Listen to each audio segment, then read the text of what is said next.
disagreement. It just ends up being the economics of it. How do you take care of the people who are 46 right now? Let's say you're between 18 and 46, and you've been paying into Social Security.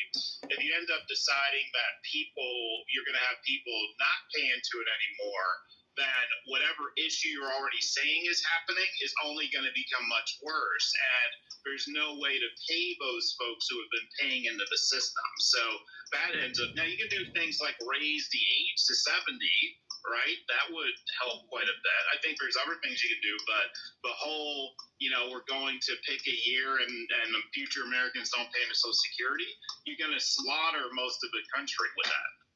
Well, Go ahead. Well, what if we looked at the way that that it's funded and the mechanisms that people have? Like, my biggest objection is that it's involuntary. And some will say, well, yeah, it has to be involuntary because we have to get everyone to pay into it. The truth is like we only get people to pay into it. What is it, like 175,000 is the cap or something like that? So not everybody's paying into it. It's 6.25%. Medicare, half of it is taxed to the employer, half of it is taxed to the employee. And if you're self-employed, then you pay the full thing.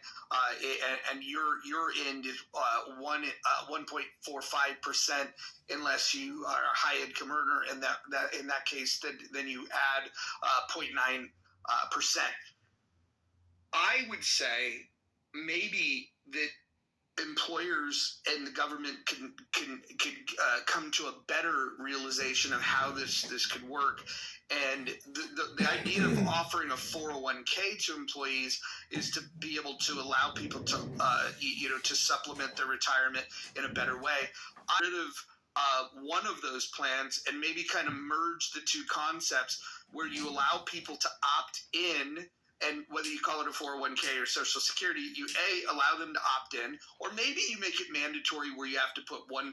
Maybe that's fair, and then have the employer match 1%.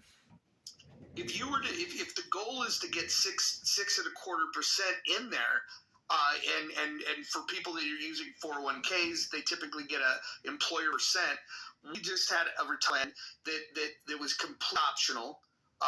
Get rid of Social Security completely, and then the option would be or you put 1%, the mandatory, the employer matches 1%. Boom, then you get something that's going in there, and then you have some control over what you do when the money is in your account. I